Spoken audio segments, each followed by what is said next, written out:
अस्सलाम वालेकुम मेरे बच्चों, मेरी आवाज़ आ रही है ऑनलाइन वालों? अच्छा जी, अच्छा मेरे बच्चों, अच्छा जनाब आली, नहीं नहीं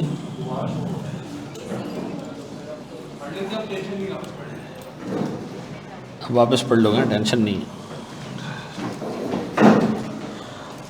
अच्छा मेरे प्यारे बच्चों, सबसे पहले तो ज़रा हम रिज़ल्ट पे बात करते हैं। एमएफए में मेरे ख्याल में शायद ICAP ने शायद ही किसी को ऐसे को फेल किया होगा जो बहुत ही जो है वो बुरा अटेम्प्ट करके आया होगा पेपर। अदरवाइज़ जो जो फेल भी हुए हैं ना, उनका भी हिसाब किताब ऐसा है कि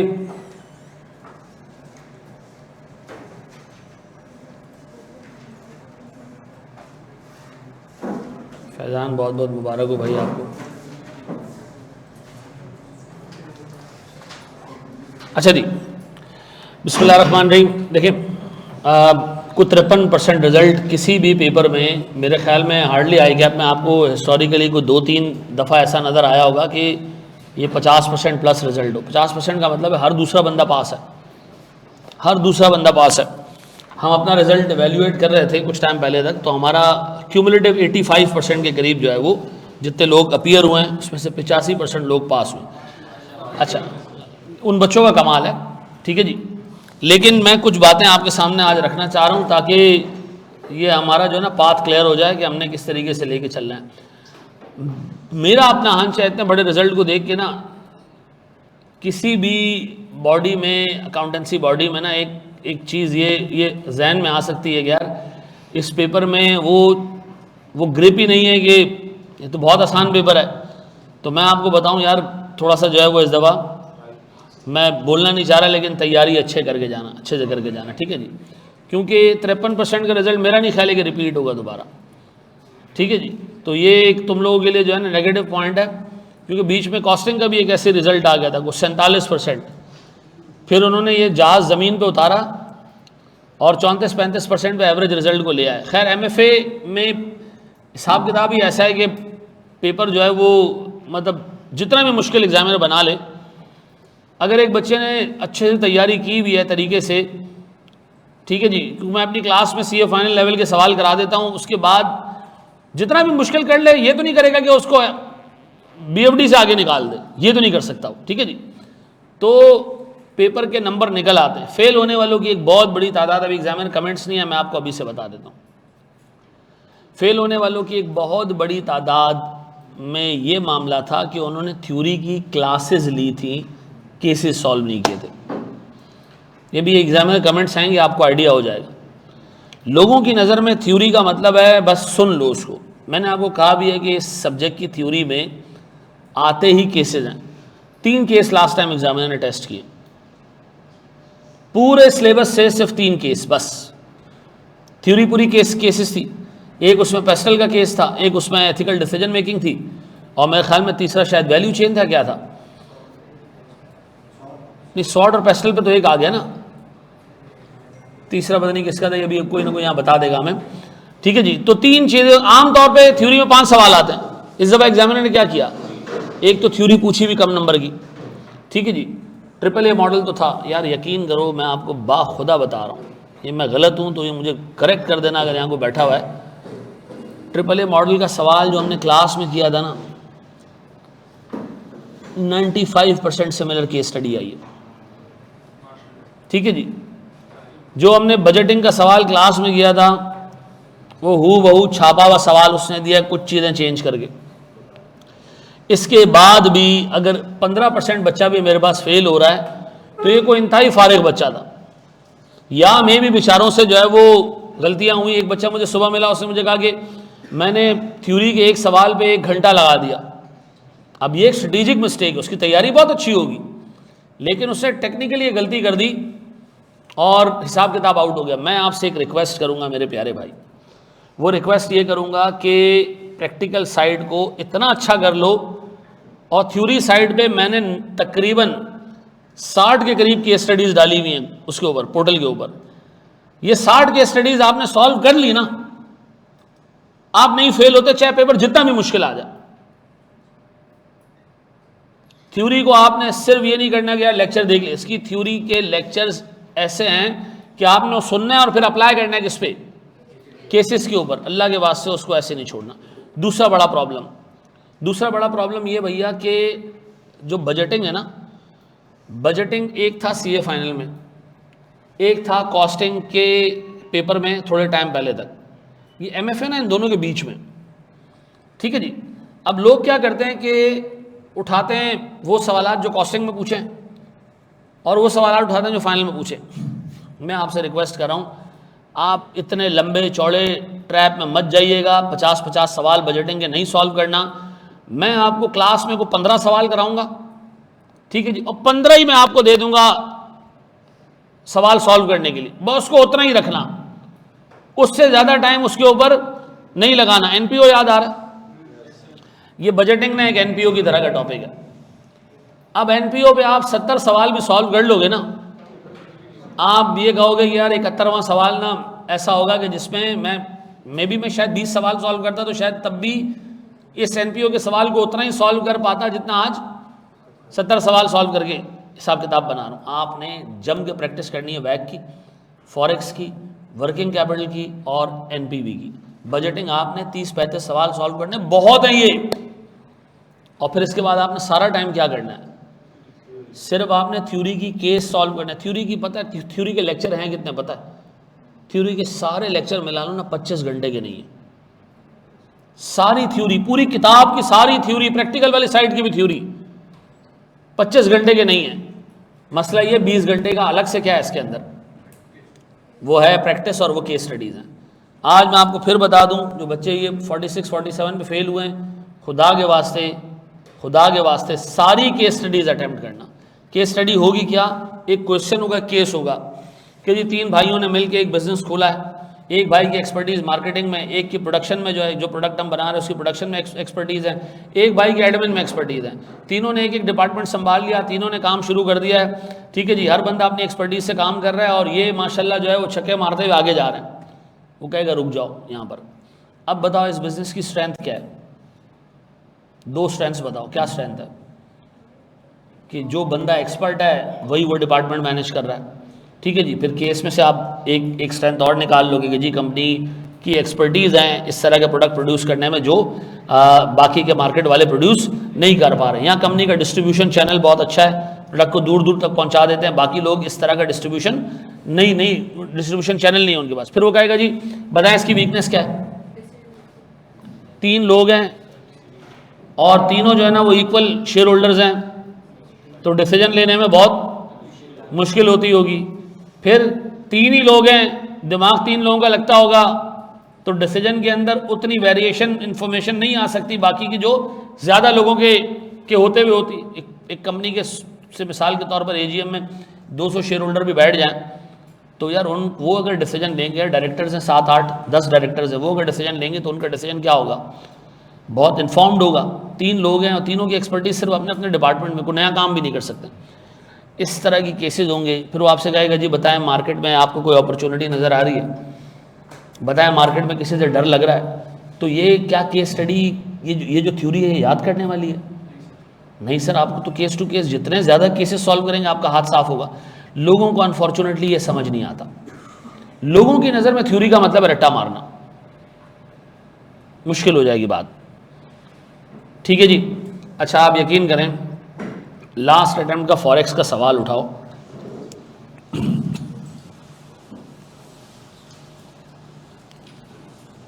बोर्ड पे देखना, अल्लाह करे आ गया हो।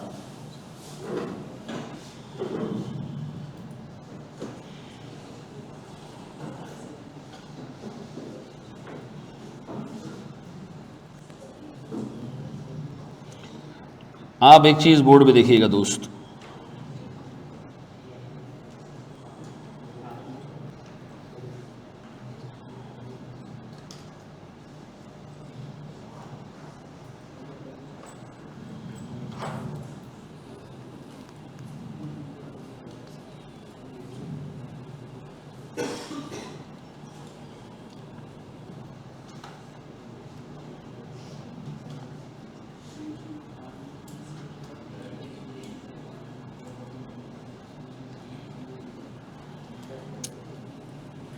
ये एक सवाल है आपके सामने है, ये क्वेश्चन आ रहा है इमरान ट्रेडिंग के नाम से है। ये 4 नंबर के 2 क्वेश्चंस हैं। एक है किसका, determine whether the option would be exercised, ये इंटरेस्ट रेट ऑप्शन का सवाल है। डिज़ाइन देख लो इसका, नीचे जो है ना वो करेंसी ऑप्शन के ऊपर सवाल है। ये किस अटेम्प्ट का है, मार्च 2024 ऐसा। अब आप देखिएगा जी,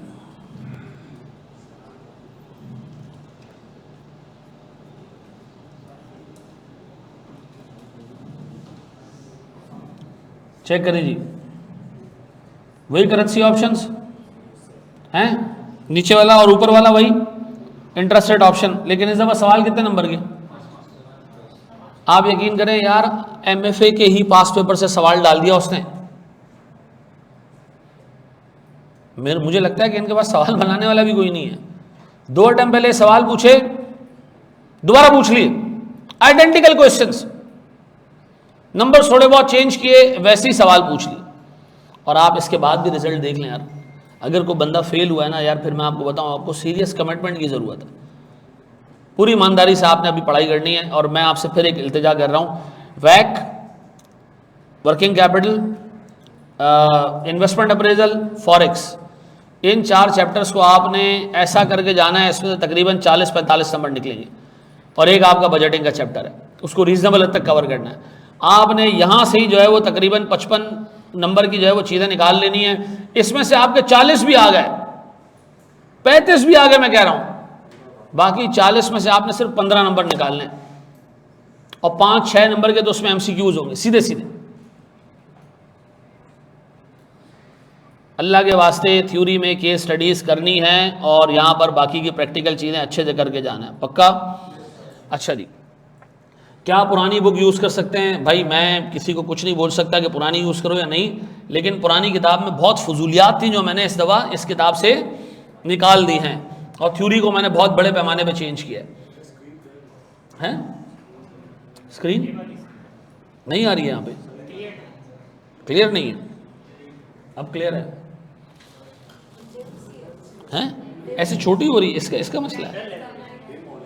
कोई मसला नहीं है, अभी जब लिखूंगा तो चीज़ें सेट हो जाएगा। ये आज का दिन चलाना है, इसको हमने कल चेंज करना था। लेकिन अच्छा, 4 पेपर मैंने जो सकते हैं, 3 मैंने जो सकते हैं, 2 पेपर मैंने जो सकते हैं, सुबह कितने बजे उठना पड़ेगा, पानी कौन से कलर का पीना है, ये सारी बातें हम क्लास के बाद करेंगे, ठीक है जी।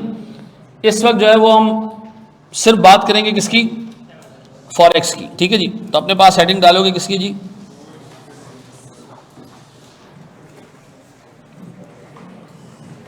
अच्छा इसका नाम वैसे फॉरेक्स नहीं है, इसका असल नाम है फाइनेंशियल रिस्क मैनेजमेंट।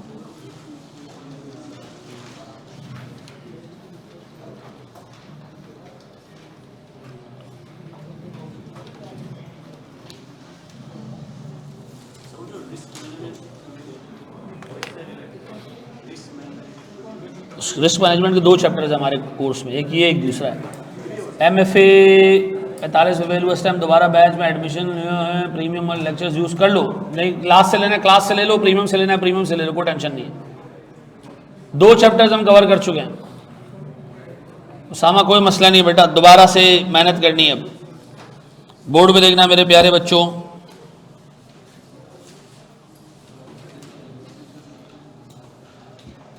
अच्छा जी बोर्ड पे देखना मेरे प्यारे भाई। सबसे पहले तो ये जो हमारा चैप्टर है फाइनेंशियल रिस्क मैनेजमेंट का, इसके 3 हिस्से हैं।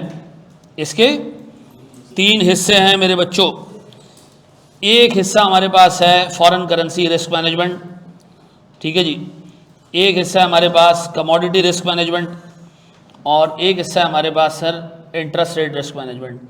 ये 3 हिस्से हैं इस चैप्टर के। कोई मसला नहीं मुबीन, जिसकी आज पहली क्लास है उसको सब समझ आएगा, कोई टेंशन वाली बात नहीं है, इसके लिए कोई प्रायर नॉलेज नहीं चाहिए, ठीक है जी। बस बोर्ड में देखते जाओ। सर इस चैप्टर के 3 हिस्से हैं, ठीक है। तकरीबन सर 5 कॉन्सेप्ट्स इसमें हैं, सर 2 कॉन्सेप्ट्स इसमें हैं, और सर 3 कॉन्सेप्ट्स इसके अंदर हैं, ठीक है जी। ये टोटल हमारे पास 10 के करीब कॉन्सेप्ट्स हैं इसके अंदर। ये 10 कॉन्सेप्ट समझ आ गए, आपका पेपर में 11 नंबर 10 नंबर पक्के हो गए। क्यों?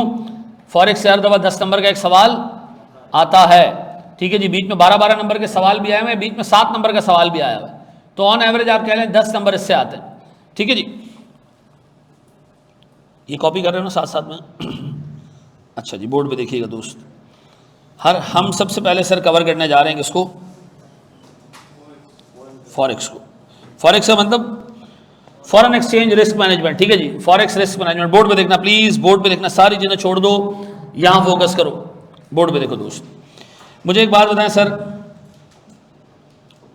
ये मैं हूं सर, गौर से सुनना मेरे प्यारे भाई, और मुझे सर अपनी एसीसी की फीस पे करनी है। मैंने कहा सीए तो हो नहीं रहा, 53% लोग पास हुए, उसमें मैं पास नहीं हुआ। ऐसा नहीं है भाई, अल्लाह खैर करेगा, अगली दफ़ा हो जाएगा, दिल छोटा नहीं करो यार, हैं?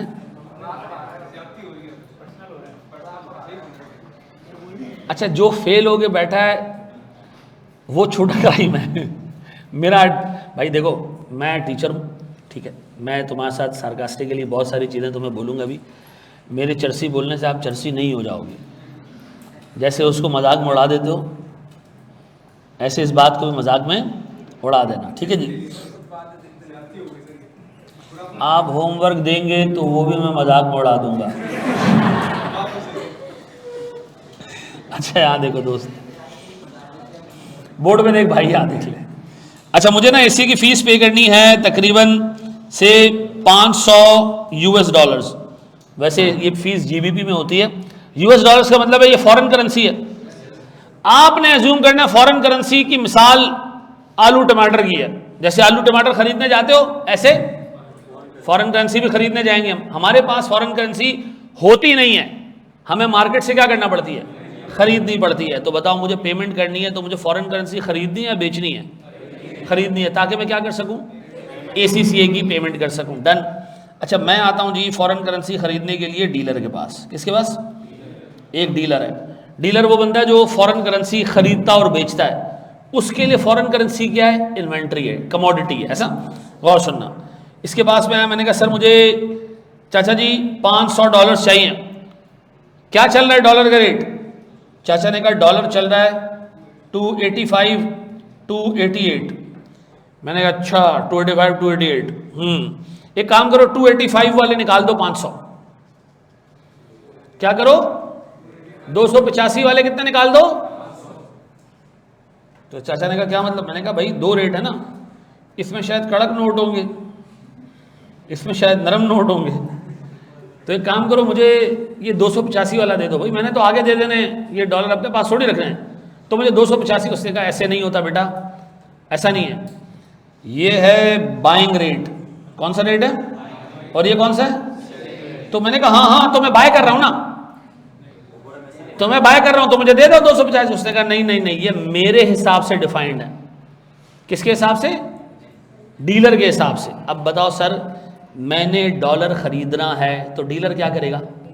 मुझे डॉलर बेचेगा। ऐसा तो बेचेगा तो कौन सा रेट होगा? 288 का। ऐसा ये बात समझ आती है? जब आपने पेमेंट करना होती है, आप डॉलर खरीद रहे होते हो, डीलर डॉलर बेच रहा होता है, तो कौन सा रेट हो गया? Selling rate. ऐसा है? तो आइंदा के बाद मेरे जहन में एक फंक्शन फिट हो गया कि जब भी मुझे फॉरेन करेंसी में पेमेंट करना होगी, मैं फॉरेन करेंसी खरीदने जाऊंगा, डीलर फॉरेन करेंसी बेच रहा होगा, और मुझे कौन सा रेट पिक करना चाहिए?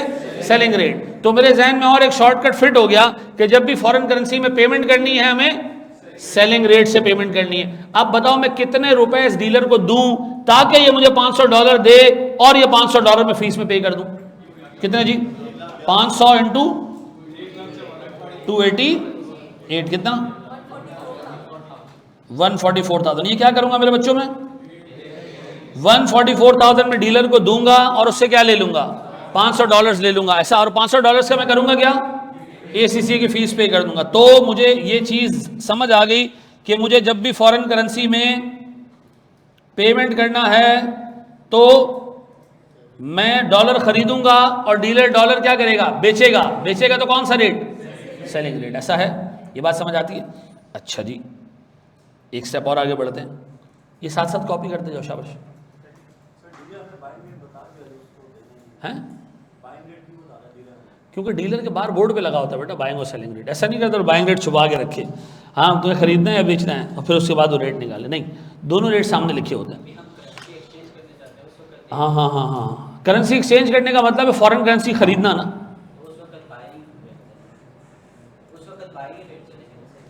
अब जब हम बेचने जाएंगे तो बाइंग रेट होगा, रुक जाओ उस पर भी एग्जाम्पल दे रहे हैं। ऐसा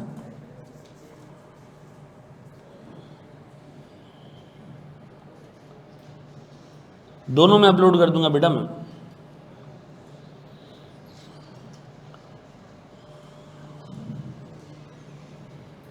शाबाश मेरे बच्चों।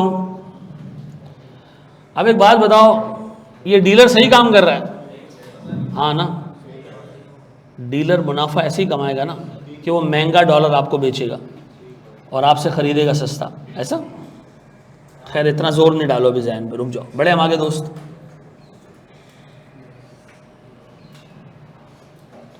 आओ मेरे प्यारे बच्चों, अब सुनना ज़रा दोस्त, प्यारे भाई, बोर्ड पे देखना, बोर्ड पे देखना।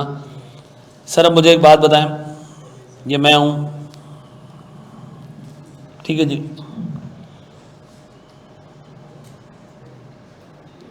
ये मेरी फूफो हैं। फूफो को मैंने कहा फूफो आप यूएसए में बैठी हैं, एक मस्त ज़िंदगी गुजार रही हैं, थोड़ा आपने, हम कौन है फूफो के? भतीजे? हाँ सही, भतीजे हैं। मेरी फूफो कोई है नहीं तो मुझे आइडिया नहीं कि भतीजे होते हैं भांजे होते हैं। तो मैंने फूफो को कहा कि फूफो थोड़ा आसरा करें, कोई एक $500 का नोट हमें भी भेज दें। तो फूफो ने कहा $500 का नोट नहीं होता बेटा, $100 होता है। तो मैंने कहा आप 500 भेज दें, पाँच नोट भेज दें $100 वाले, आपको क्या कमी है, आपके लिए तो $500। पप्पो ने कहा बात तो सही कह रहे लड़का। तो पप्पो ने क्या किया, $500 हमें भेज दिए। ये पैसे मुझे क्या हुए, रिसीव हुए। अब बताओ जब मुझे रिसीव हुए, ये मुझे रिसीव हुए, मैं कहाँ लेके जाऊँ? सर मैं गया डीलर के पास, मैंने कहा डीलर भाई, ओ डीलर भाई, इस दफ़ा मैं डॉलर बेचने आया हूँ, तो रेट बताओ क्या है? डीलर ने कहा रेट है 280 285 पर US डॉलर। मैंने कहा ये रेट कौन कौन से? उसने कहा ये बाइंग रेट है और ये सेलिंग रेट है। मैंने कहा हाँ मैं $500 सेल करने आया हूँ तो ये सेलिंग रेट। उसने कहा नहीं, ये रेट किसके हिसाब से डिफाइन हुए हैं? डीलर के हिसाब से। तो जब आप ये $500 बेचेंगे तो डीलर क्या करेगा? खरीदेगा। तो कौन सा रेट इस्तेमाल होना चाहिए? सर फिर 500 इंटू 280 कितने? 1,40,000। ऐसा ये डॉलर हम देंगे और डीलर से 1,40,000 रुपये ले लेंगे और फिर जाके मैं किसी अच्छी जगह पे, किसी अच्छे जुए के अड्डे पे जाके इसको उड़ा दूंगा। ऐसा है। अब बताएं जी, जब आपको फॉरेन करेंसी की रिसीट्स मिलती हैं तो आप फॉरेन करेंसी को बेचने जाते हो तो डीलर क्या करता है? खरीद रहा होता है। तो फिर हम क्या करते हैं? डीलर के हिसाब से कौन सा रेट यूज करेंगे? Buying rate. तो फॉरेन करेंसी की सारी पेमेंट सेलिंग रेट से कनेक्टेड है और फॉरेन करेंसी की सारी रिसीट्स बाइंग रेट से कनेक्टेड है। ऐसा। अब बताओ इन दो ट्रांजैक्शन में डीलर ने $500 खरीदे भी है, बेचे भी हैं। बताओ डीलर ने खरीदा कितने में? 1,40 में। बेचा कितने में? तो डीलर को कितने का फायदा हुआ? 4,000 रुपये का। डीलर इसी तरह अपना काम करता है। ठीक है जी। इन दो रेट्स के बीच में जो डिफरेंस है वो टेक्निकली डीलर का प्रॉफिट है। ऐसा है, ये बात भेजे में बैठती है।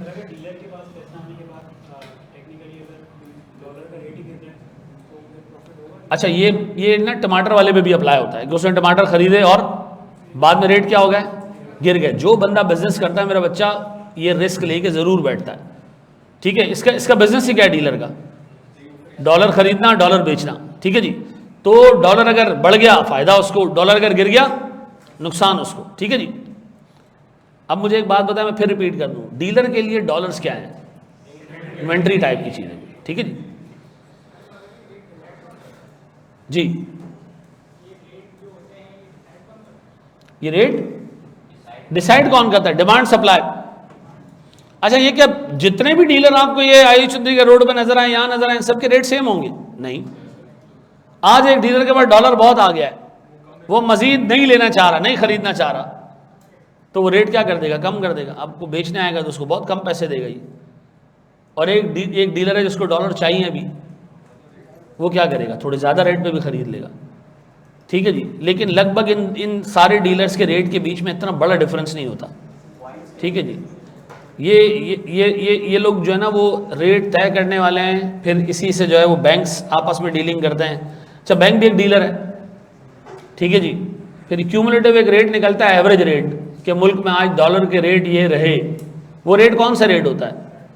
एवरेज रेट होता है। मुल्क में पाकिस्तान में दो फॉरेन करेंसी के रेट्स चलते हैं, एक वो जो एवरेज रेट चल रहा है और एक वो जो नेशनल बैंक का रेट है, हैं? दोनों रेट्स होते हैं, बाइंग सेलिंग दोनों होते हैं। मतलब आज अगर आप स्टेट बैंक की वेबसाइट खोलें चेक करने के लिए जी कि जी मुझे जो FMU यूनिट है उनका, उससे ज़रा ये पता चल जाएगा फॉरेन करेंसी का रेट क्या चल रहा है, तो आपको पता चलेगा ये रेट कौन सा रेट है जो एवरेज रेट मुल्क में चल रहा है, वो अंदाजे से निकाल लेते हैं। और एक वो रेट है जो government of Pakistan national bank के थ्रू चला रही होती है कि जी नेशनल बैंक में डॉलर इतने का मिल रहा है और इतने का नेशनल बैंक बेच रहा है। उस रेट और इस रेट में थोड़ा सा फ़र्क होता है, ठीक है जी। अक्सर आपने सुना होगा ओपन मार्केट रेट कुछ और चल रहा है और ये रेट कुछ और चल रहा है, ठीक है जी। बड़े हम आगे दोस्त, बड़े हम दोस्त आगे तैयार हो? अच्छा जी मेरे प्यारे बच्चों, अब मैं आपको दे रहा हूं एक छोटा सा सवाल।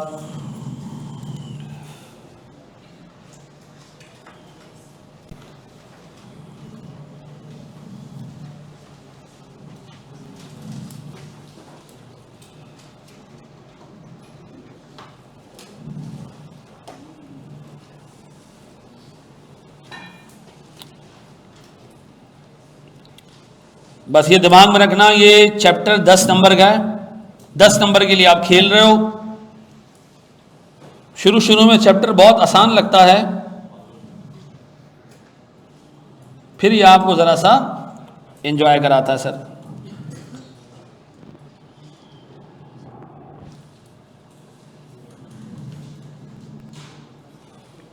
शाबाश, मुझे बताएं इस बच्चे को कौन सा ऑप्शन यूज़ करना चाहिए?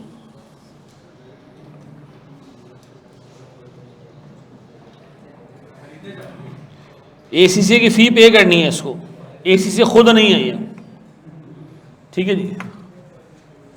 ACCA इंस्टीट्यूट नहीं है,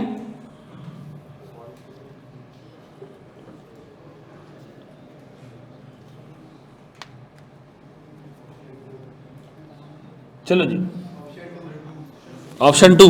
क्यों सर? 4000। अच्छा रेट कौन सा लेना है? हमने पेमेंट करनी है तो डॉलर में सेलिंग रेट ले लेते हैं और उसमें बाइंग रेट ले लेते हैं। नहीं सर, पेमेंट तो दोनों की करनी है ना, तो दोनों में क्या जाना चाहिए? Selling rate. कितने?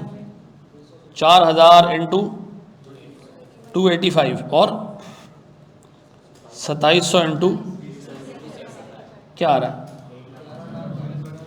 11 लाख और ये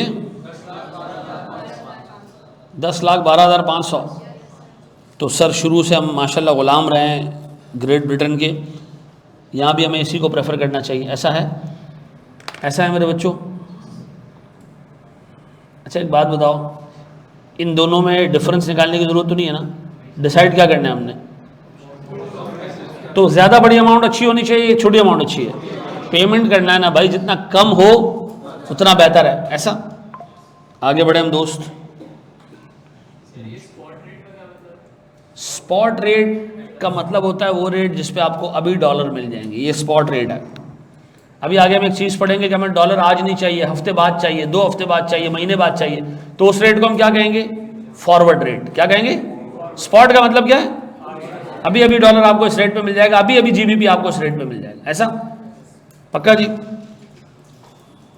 आगे आओ मेरे बच्चों।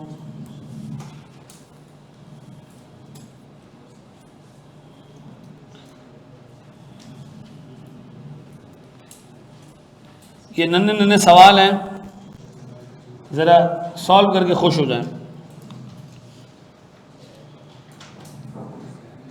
शाबाश मेरे बच्चों।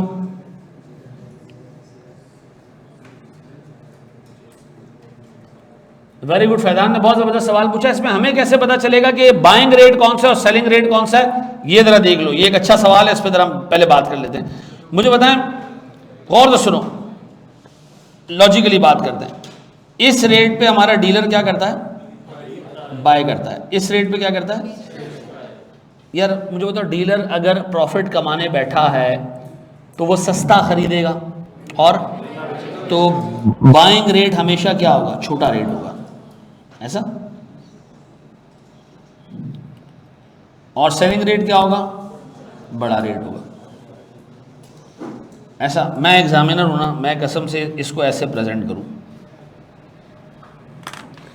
तो लोग रट्टा लगा के जाते, सीधे हाथ वाला सेलिंग होगा, उल्टे हाथ वाला बाइंग। ये नहीं करना भाई।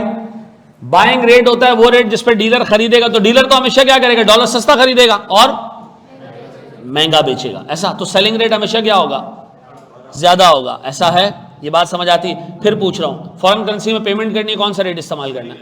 सेलिंग रेट, जो कि कंपैरिजन में बड़ा रेट होगा। और अगर आपको फॉरेन करेंसी की रिसीट्स मिल रही है तो सर आपने फिर बाइंग रेट इस्तेमाल करना है, जो कि कंपैरिजन में छोटा रेट होगा, ऐसा है। अब आओ मेरे प्यारे बच्चों,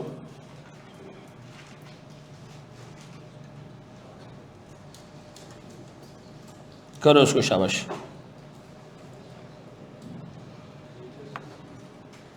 एक सेकंड का सवाल है। 70,000।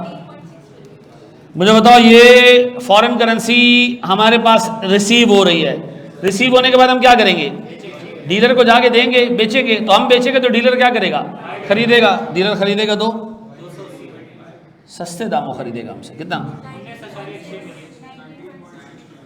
आप चेक करें, आप सिर्फ चेक करें, सिर्फ $70,000 2 करोड़ रुपया बन गया, ऐसा है।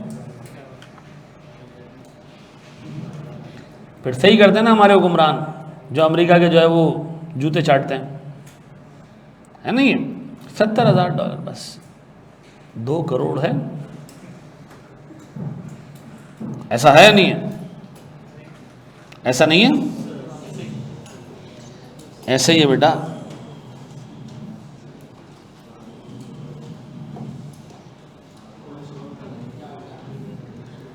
रुक जाओ मेरे बच्चों,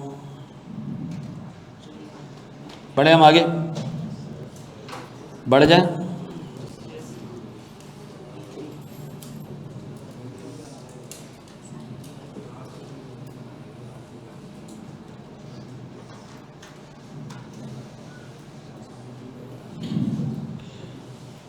चलो जी, आओ मेरे प्यारे भाई, ये सवाल अब मुझे सॉल्व करके दो। थोड़ा सा जो है मैं टफ करता जाऊंगा। चलो,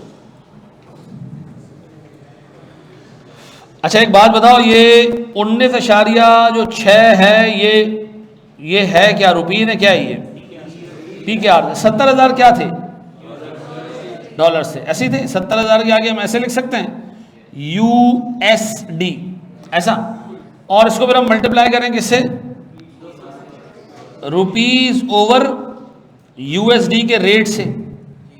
ये 280 क्या है? $1 का रेट। ये USD क्या हो जाएगा?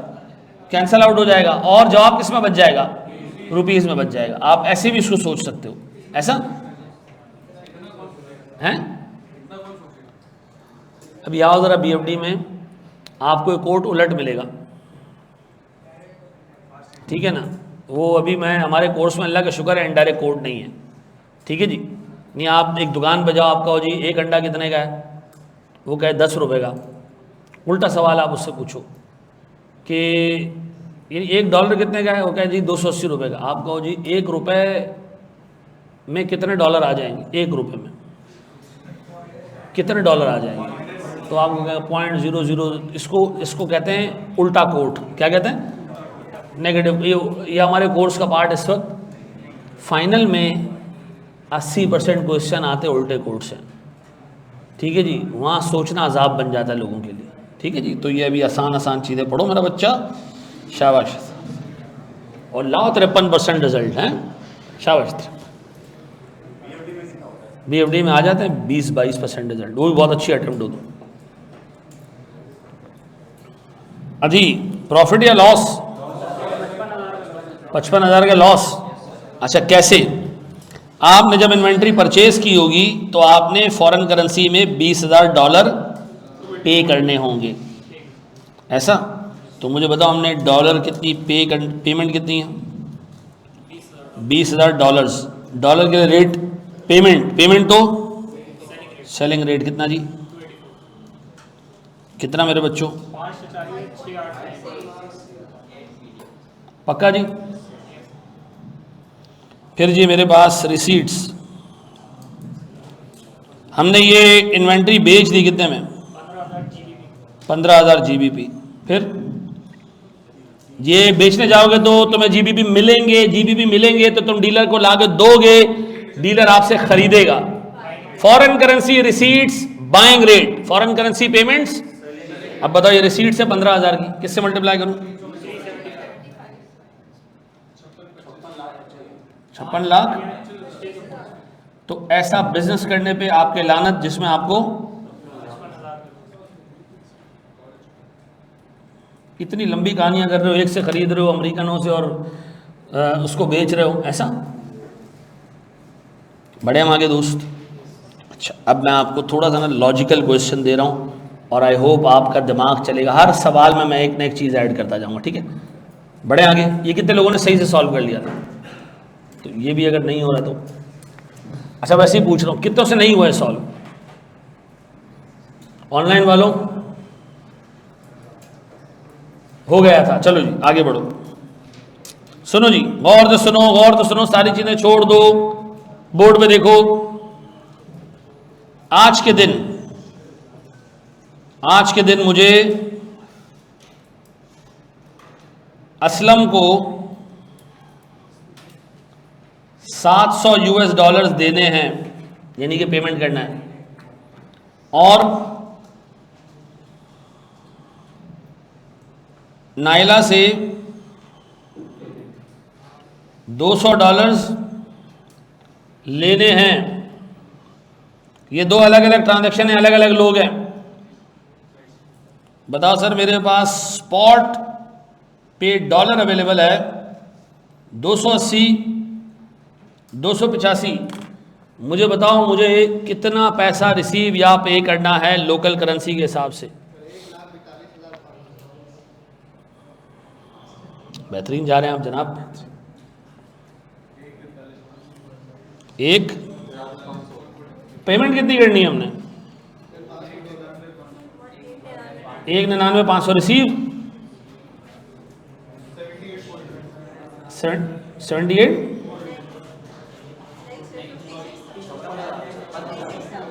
तो नेट हमने कितना पे रिसीव करना है? 143,500। ऐसा? अच्छा सुनो, बोर्ड पर देखो। आज तारीख क्या है?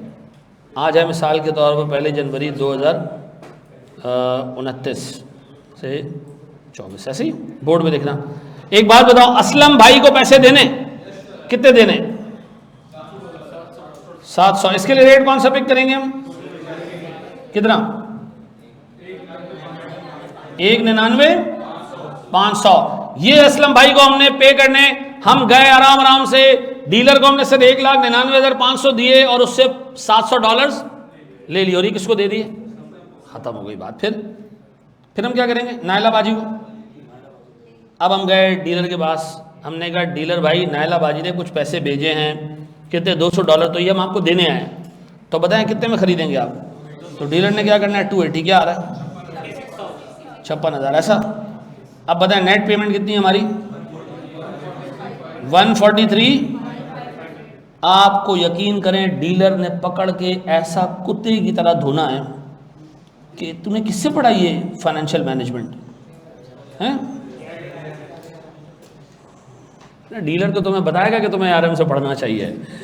अब तुमने जलील हो के मार खाई, कुत्ते की तरह पीटा तुम्हें। उसने कहा तुम पागल हो, तुम अजीब बंदे हो। एक ही दिन पे तुम्हें एक बंदे को $700 पे करने और दूसरे से $200, तो तुम पहले नायला से $200 लेते, असलम भाई को कहते ये 200 पकड़ और मैं 500 लेकर आ रहा हूं, तो हम जाके क्या करते?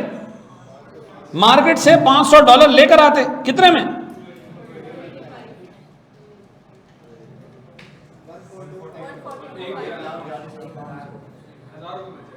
बच गए $1,000। अब इसका मतलब यह कि एक ही डेट पे सेम डेट पे अगर फॉरेन करेंसी की रिसीट और पेमेंट है, फॉरेन करेंसी यानी करेंसी भी सेम है, same date same currency, receipt and payment क्या करेंगे हम, नेट करके फिर हम जाएंगे मार्केट। ऐसा मैं फिर रिपीट कर दूं, सेम डेट सेम करेंसी, आप क्या करेंगे, नेट करके फिर आप जाके इसको क्या करेंगे, मार्केट से बाय या सेल करेंगे। ऐसा समझ आता है भाई? एग्जामिनर इस पे कभी भी आपको बोलेगा नहीं कुछ भी, खामोशी तो दोनों चीजें लिख देगा। आप लोग गधे क्या करोगे, पहले जाओगे डीलर $700 खरीदोगे, फिर जाके डीलर को $200 दे के आओगे। इससे बेहतर क्या है, नायला से असलम को लेके दे दें और असलम के बाकी पैसे क्या करें, बाजार से लें। ऐसा है मेरे प्यारे बच्चों, आगे बढ़ो, कर लो कॉपी। शाबाश शाबाश, हर स्टेप पे एक चीज़ हम क्या करते जाएंगे, ऐड करते जाएंगे। शाबाश। अब मैं आपको दे रहा हूँ सर कुछ क्वेश्चंस। आओ मेरे प्यारे बच्चों, अपने पास हेडिंग डालें फॉरवर्ड कॉन्ट्रैक्ट्स। क्या हेडिंग डाल लो, मुझे बताएं सर, इसकी समरी क्या है जी? सर समरी ये है कि आपको जब भी फॉरेन करेंसी में पेमेंट्स करना है तो आपने इस्तेमाल करना है कौन सा रेट, सेलिंग रेट, जो कि क्या होगा, हायर रेट होगा। ऐसा, और फॉरेन करेंसी में अगर आपको रिसीट्स आ रही हैं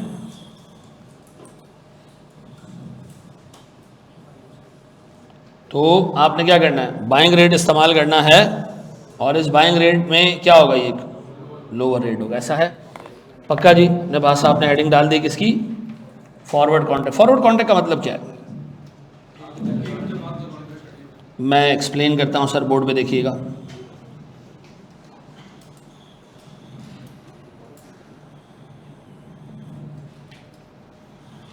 बोर्ड पे देखना मेरे प्यारे बच्चों, अच्छे से एक चीज़ समझने की कोशिश करना। देखिए आज है मेरे पास 1 जनवरी 2024। मुझे ये बात पक्का पता है कि आज से ठीक 3 महीने बाद 31 मार्च 2024 पे मुझे इस डेट पे ना $500 पे करने हैं। ये बात मुझे आज से पता है।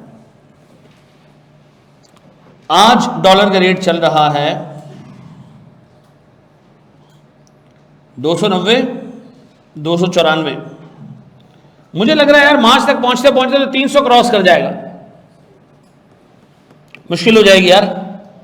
आज मैं गया डीलर के पास, डॉलर लेके बैठ जाऊं लेके, किस रेट में डॉलर मिल जाएगा मुझे आज, 294 में लेके बैठ जाना। लेकिन सर सीधी सी बात है, अगर मैं लेके बैठ जाऊंगा डॉलर तो मेरे पैसे डॉलर्स में फंस जाएंगे।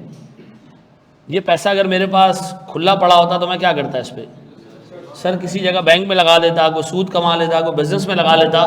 तो ये जो डॉलर खरीद के बैठ जाना, आपको नहीं लगता एक ऐसी स्ट्रैटेजी है जिसमें आपका पैसा फंस जाएगा? तो अभी से तो लेके नहीं बैठना चाहिए, फिर क्या करना चाहिए?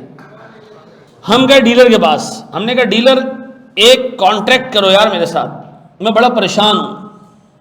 उसने कहा किस चीज़ से परेशान हूं? मैंने कहा जी $500 हमने पे करने आज से ठीक 3 महीने बाद। इस फैक्ट से मैं परेशान नहीं हूं कि मुझे $500 पे करने, मुझे डर ये कि डॉलर का रेट एबनॉर्मली इंक्रीज ना हो जाए। तो डीलर ने कहा एक काम करो, फिर फॉरवर्ड कॉन्ट्रैक्ट कर लो। आज के दिन बैठ के ना हम एक चीज़ तय कर लेंगे, एक अग्रीमेंट बना लेंगे। अग्रीमेंट में क्या होगा, 3 चीज़ें होंगी। डेट, किस डेट पे आपको डॉलर चाहिए, 31 मार्च। नंबर 2 कवरेज, कितने डॉलर चाहिए, $500। तीसरा रेट आज से तय कर लो। तो डीलर ने कहा जी हमारे पास 3 महीने बाद का डॉलर का रेट है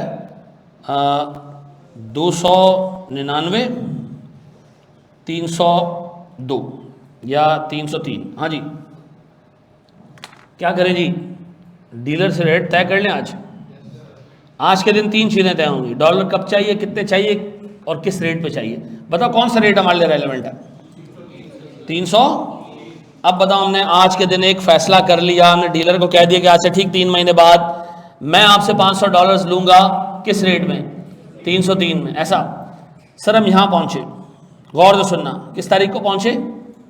31 मार्च को पहुंच गए, डेट आ गई। आज का स्पॉट चल रहा है 322, 327। मैं खुश हो जाऊं या उदास हो जाऊं? क्यों? अगर मैं अपने आप को फॉरवर्ड कॉन्ट्रैक्ट में कवर नहीं करता, हेज नहीं करता, तो आज मुझे शायद $1 कितने का मिलता? अल्लाह का शुक्र है कि इस डीलर से मैंने अपने आप को लॉक करवा लिया था। कितने में? 303 में। ऐसा तो फॉरवर्ड का क्या हुआ? फायदा हुआ। अगर स्पॉट चल रहा होता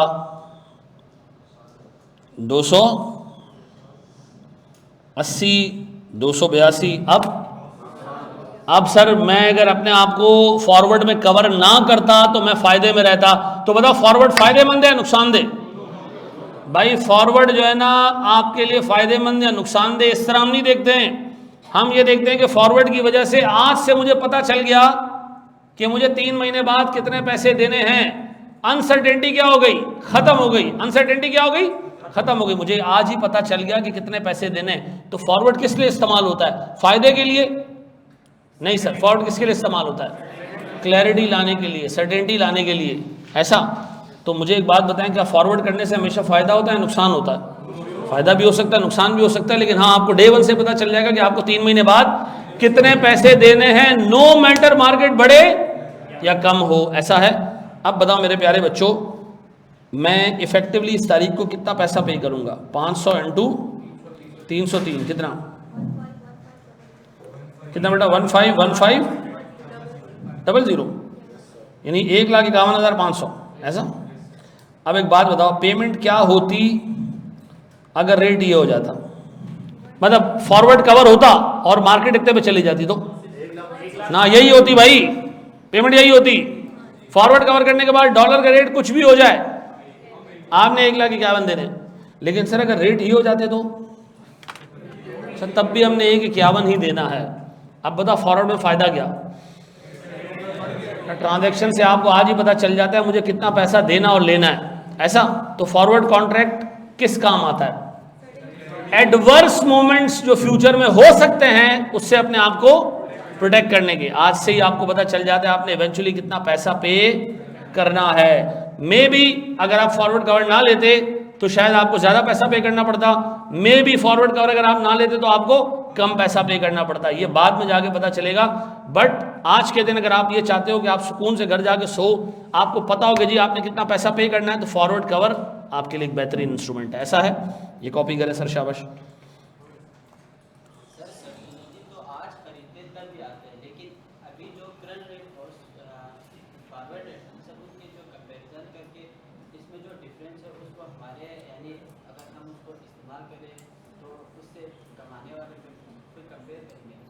देखो मुझे एक बात बताओ, ये डॉलर बढ़ क्यों गया? 294 रुपये से 299, 303 पे कैसे चला गया है? नहीं, सिर्फ इसमें डिमांड नहीं होती। अभी हम एक चीज़ पढ़ेंगे, इंटरेस्ट रेट।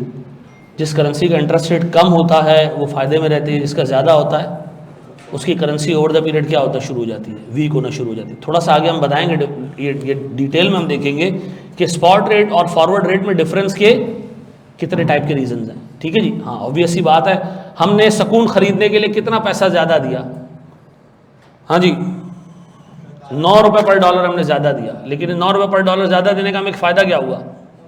एक सुकून मिल गया, कोई टेंशन नहीं है। हर एक कंफर्ट का एक कॉस्ट है ना, दे दी हमने कॉस्ट, कोई टेंशन। इसके बाद हम क्या करेंगे? घर आके सो जाएंगे, पैसे अरेंज करने हैं बस हमने। मुझे बताओ फॉरवर्ड कॉन्ट्रैक्ट में आज हमने कितना पैसा लिया और दिया होगा 1 जनवरी को?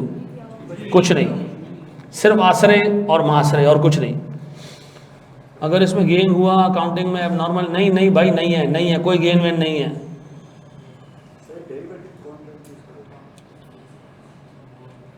अभी तो ये शुरू हुआ है डेरिवेटिव। सही मानों में आप बीएफडी में पढ़ोगे और उससे भी सही मानों में आप सीएफए में पढ़ोगे।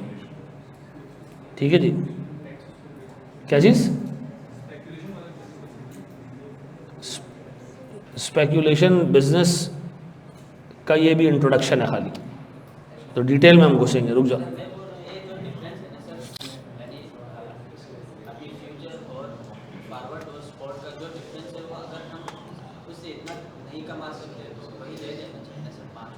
अभी हमने आगे डिसीजन लेना है ना कि आगे हम फॉरवर्ड पे जाएं या ना जाएं, ये भी हमने आगे डिसीजन लेना है। अच्छा मुझे एक बात बताओ, ये जो स्पॉट रेट है इसको प्रेडिक्ट कर सकता है कोई?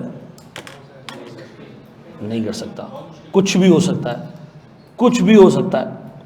तो अपने आप को ऐसे छोड़ोगे, ऐसे ओपन छोड़ोगे कभी भी कि कुछ भी हो सकता है, बेड़ा गर्क हो सकता है। मैं भी डॉलर चला जाए 400 पे, मैं भी डॉलर चला जाए 80 रुपए पे। पैटर्न देख के बेटा अगर कोई बता सकता होता तो दुनिया का सबसे अमीर तरीन आदमी वही होता आज। मार्केट को बेटा आप कभी टाइम नहीं कर सकते हैं। डीलर ने, ये डीलर ने कैसे कैलकुलेट किया, ये भी अभी हमने सीखना है। फॉरवर्ड रेट कैलकुलेट कैसे होती है, हमारे कोर्स का पार्ट है, ठीक है ना। थोड़ा सा आगे जाने दो कोर्स को। हाँ जी, और किसी को इसमें कोई मसला है कि जी ऐसा क्यों हो रहा है? ये याद रखो बेटा, अगर आप मार्केट को टाइम कर सकते हो ना तो फिर आप जीनियस हो। फिर आप एक काम करो, पढ़ाई वढ़ाई छोड़ दो, एक घर पे एक ज़बरदस्त सा डेस्क बनाओ, इतना बड़ा कर्व टीवी लो और सामने लेके ना दुनिया की सारी मार्केट्स खोल दो और डीलर से कनेक्ट हो जाओ और एक जगह से ख़रीदो, दूसरी जगह बेचते रहो। अगर आपको पता है कि फ़ॉरेन करेंसी का रेट आगे क्या आने वाला है, ठीक है, तो बड़े ज़बरदस्त हो जाओगे। मैंने एक ज़माने में एक फ़िल्म देखी थी, मुझे नाम याद नहीं है ना, उस बंदे के पास नेक्स्ट डे का अखबार आ जाता था, अगले दिन का ना अखबार उसके पास एक दिन पहले आ जाता था। उस बंदे ने जो है वो चीज़ें, नहीं ये मैंने कोई इंडियन मूवी थी कोई, हैं क्रिश में,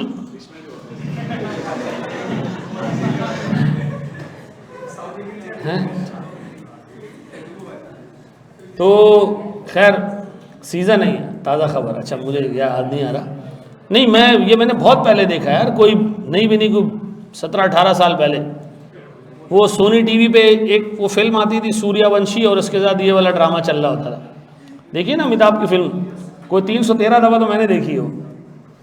तो वो बंदे के पास अखबार आता है, उसमें कल की खबरें छपी हुई होती हैं, तो वो स्टॉक मार्केट में खेलता बड़ा मशहूर हो जाता है, वेल नोन फिगर बन जाता है, और यही उसकी जो है ना खराबी होती है। एक दिन अखबार आता है, उसमें लिखा होता है जी एक्सीडेंट के मारे मुल्क के मशहूर सनतकार ट्रेडर का इंतकाल हो गया। बंदे की हालत ख़राब, घर से नहीं निकलता पूरा दिन, घर में पड़ा रहता है, पंखा गिरने से इंतकाल हो जाता है।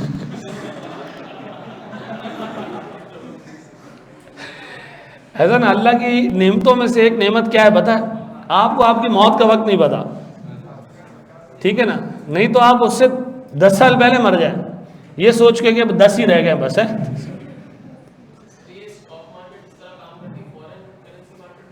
इसी तरीके से काम करती, डिमांड सप्लाई। लेकिन दोनों में थोड़ा सा ना ऑपरेशंस का फ़र्क है, वो भी हमारे कोर्स का पार्ट है, आगे आ रहा है, रुक जाओ जी मेरा बच्चा, आगे बढ़ जाए। अच्छा देखो, मैं ये हमारे कॉन्टेक्स्ट कोर्स से बाहर की बात है, लेकिन मैं बता देता हूँ। पाकिस्तान जो पाकिस्तान स्टॉक एक्सचेंज है PSX, इसके अंदर कुछ बैरियर्स हैं, ठीक है जी। वो बैरियर्स हैं कि जब किसी दिन अगर ट्रेड करते करते किसी स्टॉक की वैल्यू 5% से नीचे आ गई, ठीक है जी, तो अब 10 हो गया, लोअर लॉक अब 10 पे 5 पे 2.5 पे, अभी ये 3 वेरिएंट्स तो यहीं आ गए, ठीक है जी। एक सर्टन रेट से नीचे चला गया ना तो ट्रेडिंग बंद हो जाती। क्यों? हम लोग कहते सोच लो यार, ऐसे धड़ाधड़ बेचे जा रहे हो, तो अगर ट्रेडिंग खुली छोड़ दी दो तो सीधा सीधा नीचे चला जाएगा। ये तो मेरे ख्याल में कोई 25-30% का डिप आ जाएगा। तो स्टॉक मार्केट क्या करती है, उसको रोकती है, बैरियर लगाती है। 5% हम कहते थे लोअर लॉक है। इसी तरह अगर कोई सिक्योरिटी है वो ऊपर जा रही है प्राइस, तो अपर लॉक को क्यों, ये क्या बात हो गई? किसी सिक्योरिटी को आप लॉक लगा दो कि आज इसकी प्राइस से ज़्यादा नहीं बन सकती है?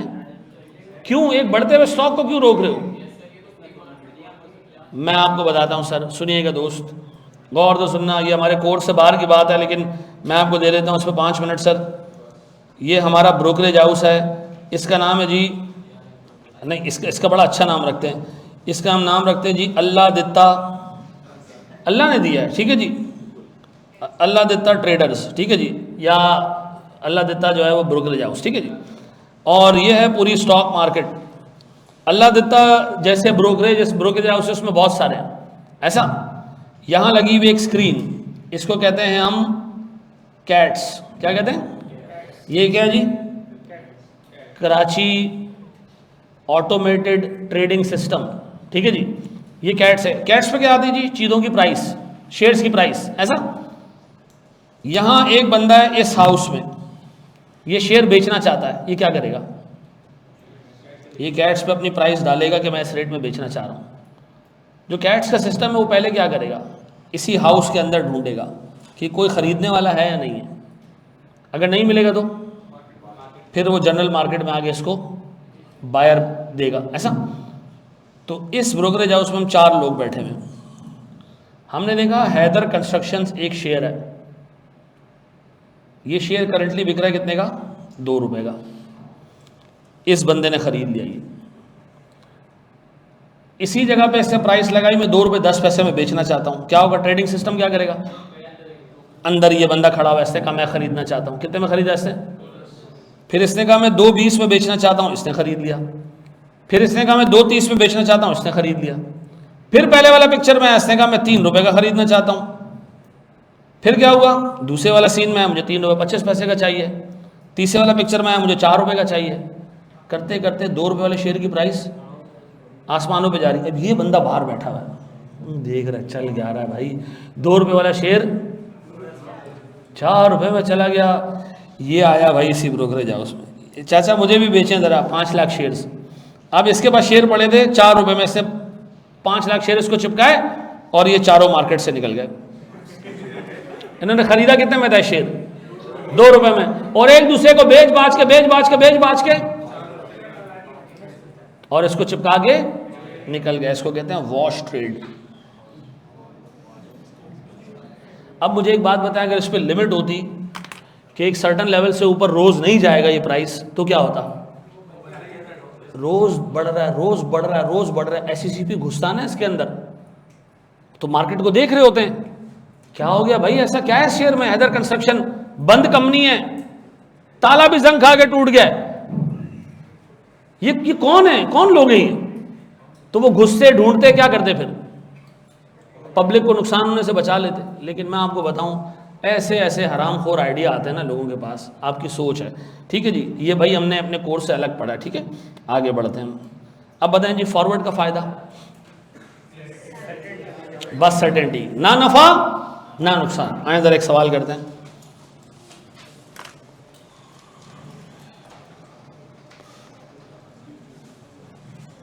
सवाल थोड़ा सा मुश्किल दूं आपको।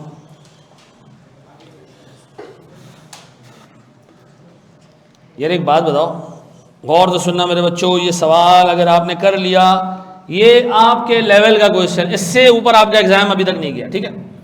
और ये अभी हम आज की पहली क्लास में शुरू कर रहे हैं, ठीक है। गौर से सुनना, आज क्या तारीख है? कोई मसला इसके अंदर नहीं। हमने एक सप्लायर को एक ऑर्डर दिया कि हमें गुड्स चाहिए, किस तारीख को? आज ही। मैंने फ़ोन उठाया, मैंने कहा जी मुझे कुछ सामान चाहिए है, यूके मैंने फ़ोन किया, आई नीड सम सामान, ठीक है जी। ये सामान कब मिलेगा? 1 महीने बाद, और पेमेंट भी कब करनी है? 1 महीने बाद। तो इस सामान के पैसे हमने कब देने? तो इसके लिए स्पॉट पे डॉलर्स लेके या जीबीपी लेके बैठ जाए, जिस दिन आए उस दिन ले लें, जिस दिन आए उस दिन लें। उस दिन डॉलर का रेट बढ़ गया तो इसका मतलब है आज आप फॉरवर्ड ले लें। कितने महीने का? क्यों? क्योंकि आपने पेमेंट कब करनी है? 1 महीने बाद।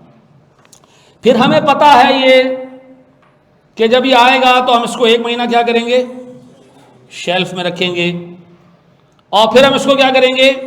बेच देंगे। कब? 1 मार्च को बेच देंगे।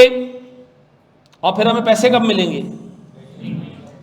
1 महीने बाद। तो इसका मतलब है आज के दिन आपको ये इल्म है कि आपने एक पेमेंट करना है कब? 1 महीने बाद। और आपको पता है कि आपको एक रिसीट भी मिलने वाली है कब? 1 अप्रैल को। आप 1 जनवरी को इस वक्त फेब, मार्च और अप्रैल कितने? क्या आपको आज पता है कि आपने पेमेंट करनी है यस सर, क्या आपको पता है कि आपने रिसीव आपको फॉरेन करेंसी में रिसीव होगा? नीचे क्या लिखा हुआ है? Exchange rates. अब गौर सुनना, हमने एक चीज़ 500 GBP की खरीदनी है, ठीक है जी, कितने की? 500 GBP की खरीदनी है, और हमने 50,000 बांग्लादेशी टकों की उसको बेचना है। ऐसा क्या चीज़? स्क्रीन कहाँ गई?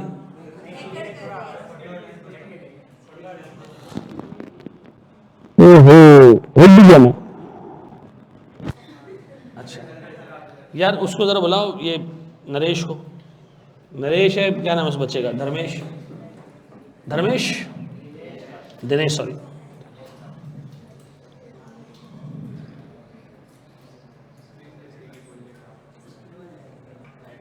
बता रहा हूँ अफान, रुक जाओ मेरा बच्चा।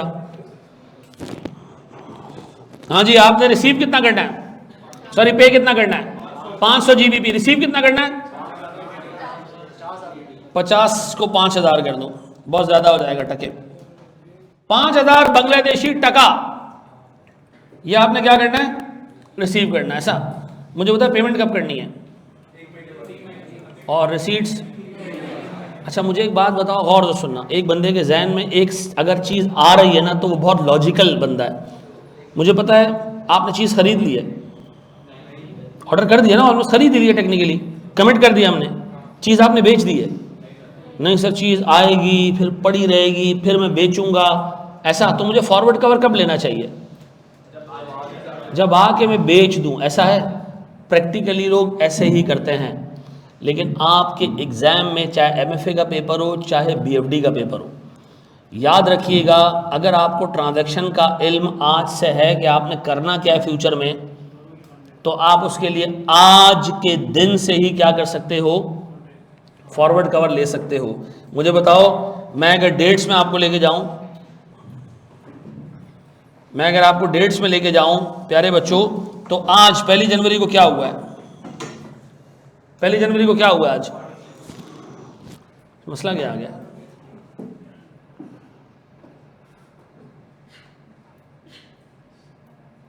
इससे आवाज आई?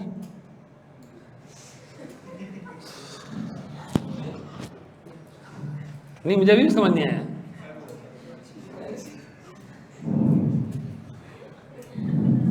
मैंने कहा चिक चिक की आवाज़ इसमें से आ रही है।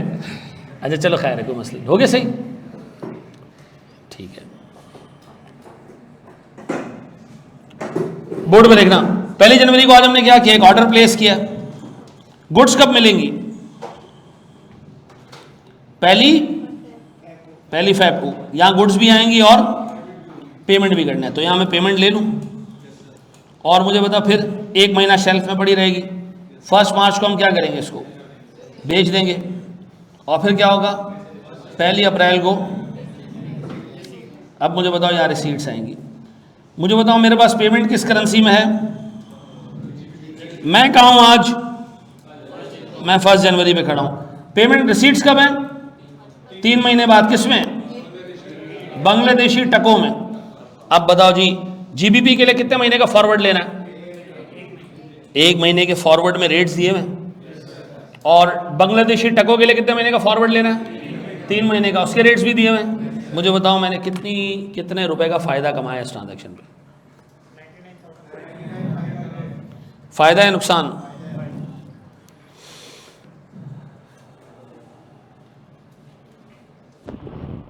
पीछे आग लगी है, धुआं नजर आ रहा है।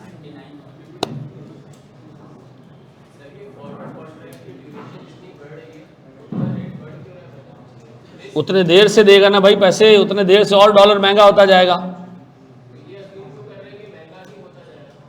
ये डॉलर, ये रेट कौन बताएगा? कोई बंदा बताएगा? सिस्टम कैलकुलेट करेगा? डीलर सिस्टम थोड़ी है कोई। डीलर तो लोग हैं ना, जिनको लगता है कि डॉलर ओवर द पीरियड क्या होता जाएगा? महंगा होता जाएगा, तो रेट ज्यादा मांग रहे हैं। ऐसा उनको लगता है 1 महीने बाद डॉलर और महंगा होगा, 2 महीने बाद उससे भी महंगा हो जाएगा, 3 महीने बाद उससे भी महंगा हो जाएगा, और ऐसा होता भी है। ऐसा जी? हाँ जी, 99,500। सबसे पहले हमने क्या किया होगा, पेमेंट को हैच किया होगा किससे, पेमेंट है कितने की 500 GBP, रेट 1 महीने बाद का सेलिंग रेट 291, पक्का कितना आ रही है 145,500 और रिसीट्स कितने सर 5,000 टके, और 3 महीने बाद टके टके कितने पे मिलेंगे हमें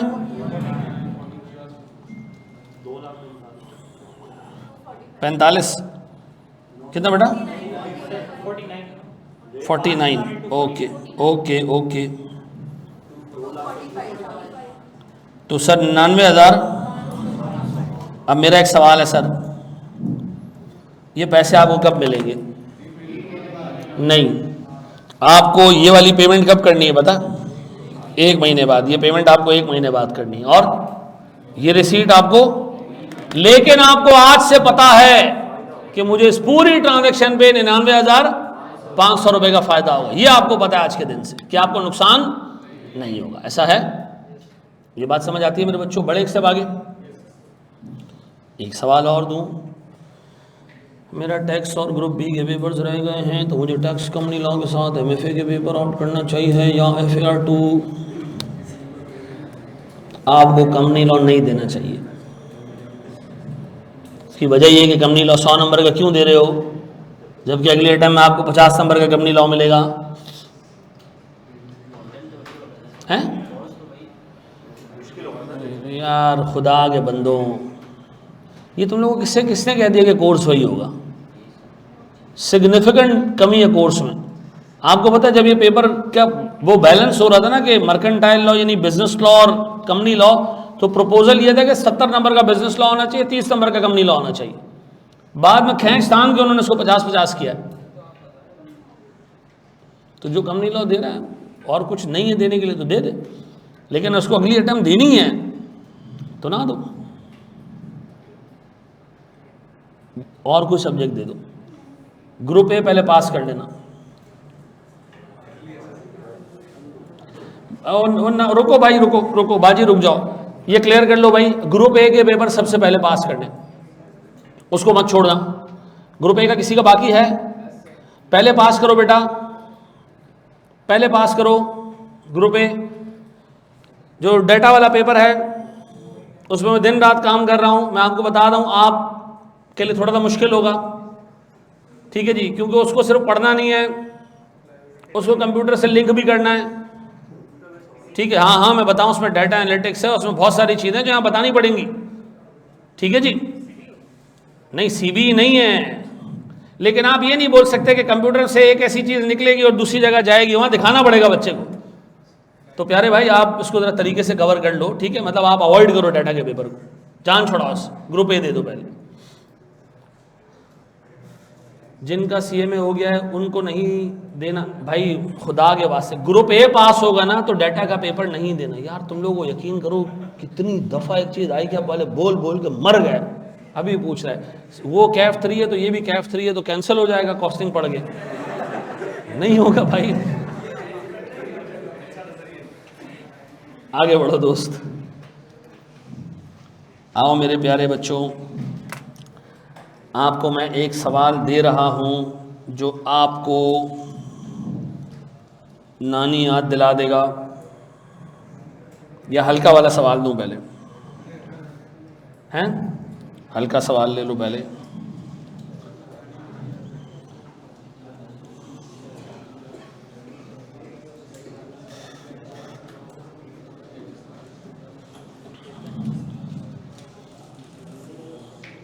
अच्छा मेरे प्यारे बच्चों, ये सवाल इंस्पायर्ड है, मोमिन लिमिटेड के नाम से एक क्वेश्चन था CA फाइनल का, ये उससे इंस्पायर्ड एक क्वेश्चन है।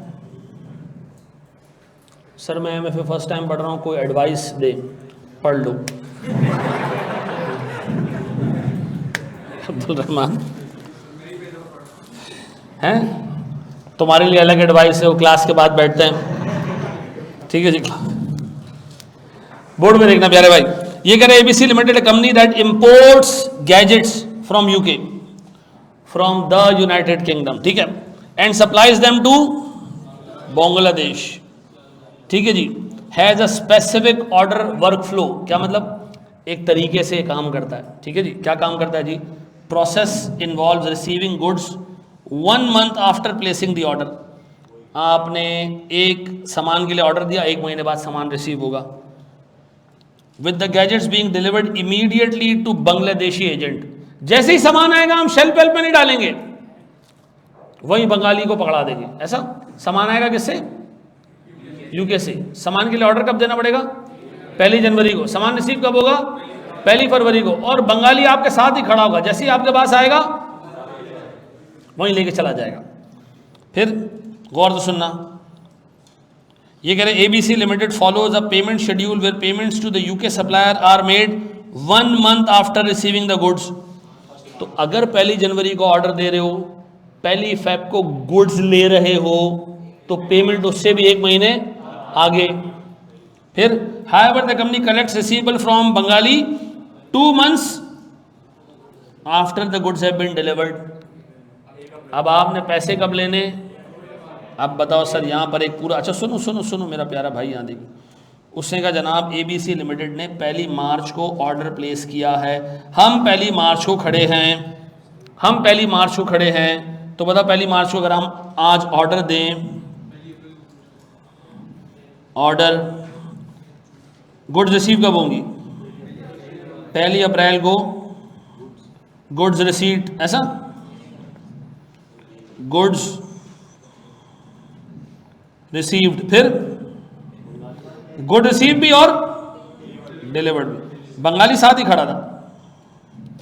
फिर 1 मई को हमने क्या किया, पेमेंट की, और फिर 1 जून को रिसीट्स आई, ऐसा। अब बताओ तुम यहाँ खड़े हो, यहाँ से कितने महीने के फासले पे तुम्हें पेमेंट नज़र आ रही है, 2 महीने की, और कितने महीने के फासले तुम्हें रिसीट्स नज़र आ रही है, तो बताओ पेमेंट के लिए 2 महीने का फॉरवर्ड और रिसीट के लिए, ऐसा है मेरे बच्चों, बताओ जी। उससे कहा हमने 45,000 GBP का सामान खरीदा और 4 मिलियन टकों का ये सामान बेच दिया, तो बताओ मैं कितना फायदा और नुकसान हुआ। वेरी गुड अफान भाई, शाबाश शाबाश मेरे बच्चों, शाबाश, सवाल सॉल्व करो जल्दी जल्दी जल्दी जल्दी। 10,000 क्या नुकसान के फायदा हो सकती है, कंसिडर शहीर।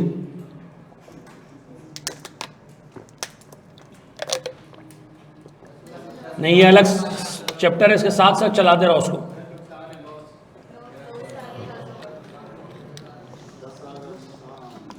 $10,000 का कैसे, आपने GBP के पैसे पे करने, पेमेंट का मतलब है सेलिंग रेट, 2 महीने का फॉरवर्ड, सही रेट पिक किया मैंने, ऐसा।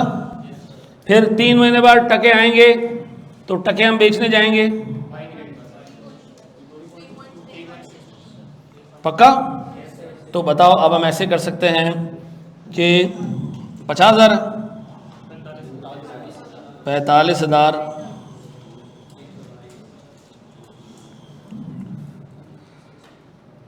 GBP मल्टीप्लाई बाय 322,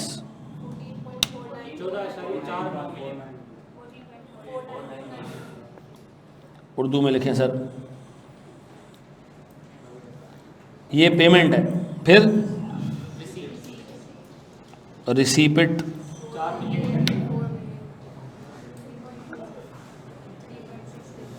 3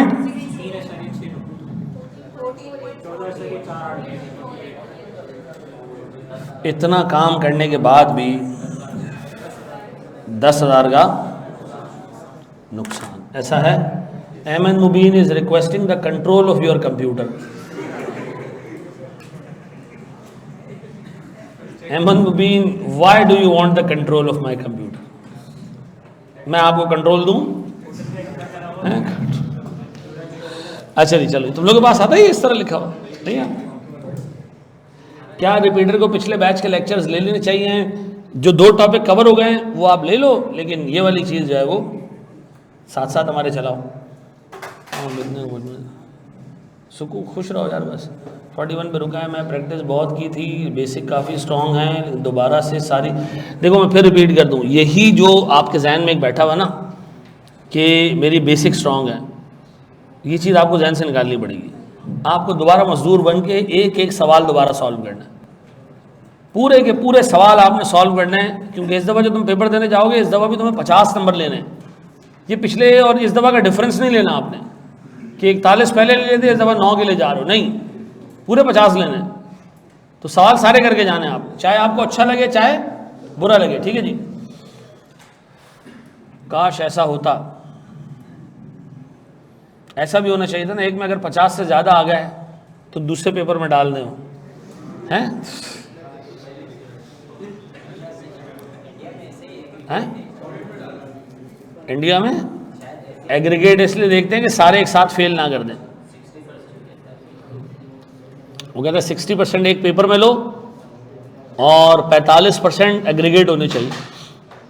तो अगर आपके एक पेपर में 30 आ गए, या से एक पेपर में आपके आ गए से 25 और एक पेपर में आ गए आपके 60, तो 60 वाला तो आपका पास हो जाना चाहिए था, लेकिन एग्रीगेट में 45 से नीचे दोनों फेल हैं।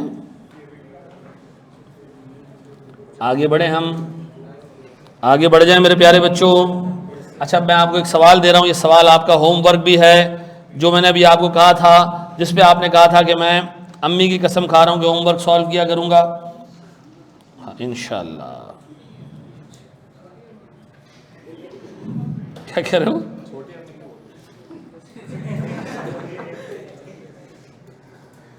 मर जाओगे तो मैं गुजारा नहीं कर पाओगे कुछ।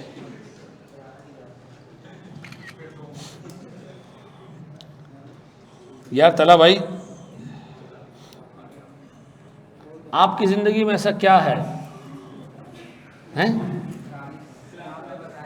तेरा हंसे जा रहे, कह रहे कारी साहब याद आ रहे हैं। हट जा भाई, सर बोर्ड पे देखिएगा दोस्त। अच्छा देखो, ये एक ठीक ठाक मुश्किल सवाल है, घर जाके देखना है इसको। यार एक बात बताओ, एक पाकिस्तानी बंदे को 2.5 लाख रुपए रिसीव होने वाले हैं, कितने? 2.5 लाख। तो वो जाके हैज कराएगा अगर, तो डॉलर खरीदेगा या बेचेगा? अबे मनुष्य, 2.5 लाख रुपए उसको मिलने वाले, क्यों जाएगा डीलर के पास? यार रुपयों में काम करता है, रुपए ही मिलने वाले हैं। आपने मुझे देखा किसी डीलर के पास जाते हुए? आप मुझे फी रुपयों में देते हैं। तो जो पाकिस्तानी बंदे को अगर लोकल करेंसी में कोई चीज रिसीव और पे हो रही है, उसको हैज करने की जरूरत नहीं है। हैज किसको करोगे? Very good sir. अब आओ जरा मेरे प्यारे बच्चों, इस सवाल को देखो। ये कह रहा है Alpha Traders Limited, a Pakistani based company, expects to conduct several foreign currency transactions, ठीक है जी, over the next 3 months and intends to fully hedge all such exposure using forward exchange contracts. Details of the expected receipts along with the applicable forward rates are as under. आप सिर्फ जनवरी में देखो कितने की payment है। 31 जनवरी को कितने की पेमेंट है? 12,500। एक और सॉरी रिसीट्स हैं, एक और रिसीट्स हैं 29,000 GBP, ऐसा। फिर एक और रिसीट्स हैं, इसमें से किस ट्रांजेक्शन को हैज नहीं करेगा? PKR वाले को, ऐसा। और दूसरी तरफ देखो जनवरी के एंड पे पेमेंट्स भी हैं। अब बताओ नेट करोगे? मीटिंग एंडेड क्यों भाई? चलो बोर्ड पे देखो, बोर्ड पे देखो, बोर्ड पे देखो। तो मुझे एक बात बताओ, पहले क्या करोगे? सारी पेमेंट्स और रिसीट्स नेट कर दोगे। डॉलर को डॉलर में नेट करना, GBP में नेट नहीं कर देना, ऐसा। फिर जो नेट पेमेंट या रिसीट बचेगी आप उसको क्या करोगे? हैज करोगे। तो जनवरी की ट्रांजैक्शन, जनवरी के रिसीट को फेब की रिसीट पेमेंट से नेट कर सकते हो? नहीं। फिर बताओ इधर कितनी कितनी चीज़ें देखोगे?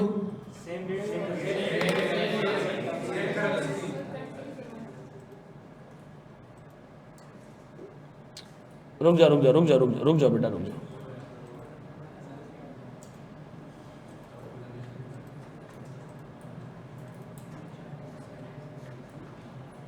अब सही है? अच्छा जी, मुझे एक बात बताएं, तो मैं क्या करूँगा, इसमें सारे महीनों के जनवरी के जितने नेट रिसीट्स एंड पेमेंट्स उसको एच करूँगा। याद रखना करेंसी भी सेम होनी चाहिए। अब बताओ जनवरी में क्या करना है आपने, एक जगह यूएस डॉलर की पेमेंट है और यूएस डॉलर की रिसीट्स है, नेट क्या आ रहा है? 7,500 की पेमेंट है। और इसी तरह अगर आप देखो तो 15,000 की पेमेंट है और 29,000 की रिसीट्स है, तो 14,000 की रिसीट्स, तो इन दोनों को भी नेट कर दें। नहीं सर, ऐसा क्यों? क्योंकि सर दोनों की करेंसी अलग अलग है, तो आपने डॉलर्स वाली पेमेंट को जो है ना पे करना है और जीबीपी वाली रिसीट को रिसीव करके लेके चलना है, ऐसा है।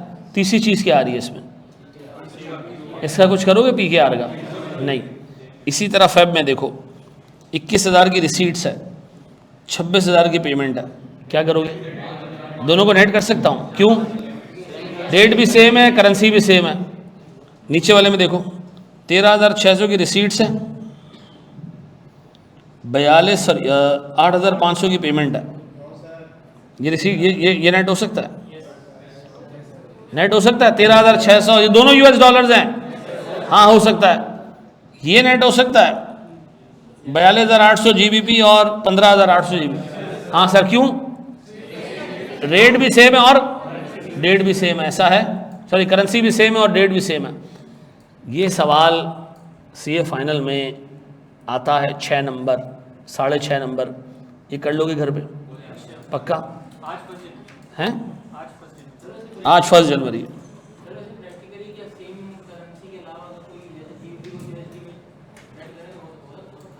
क्या यार तू खच्चर पैदा करवा रहा है, तू कह रहा है घोड़े और गधे का क्रॉस। नहीं भाई, घोड़े अपने खानदानों में रहते हैं और गधे अपने खानदानों में रहेंगे। यार ये ग्रुप पे भी भेज दो यार।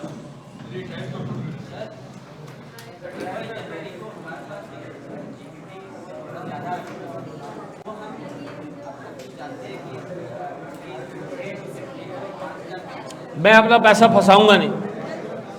अच्छा भाई, जिनका ये पहला अटेम्प्ट है वो फॉरेक्स की क्लास से हमारे साथ साथ लेंगे और वैक की क्लास और वर्किंग कैपिटल की क्लास आई वुड प्रेफर कि वो प्रीमियम लेक्चर से ले लें, ठीक है जी? डन है जी? वो छोड़ दो लाइन को बेटा।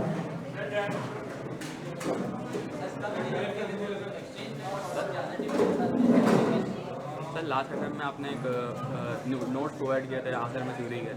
हाँ हाँ।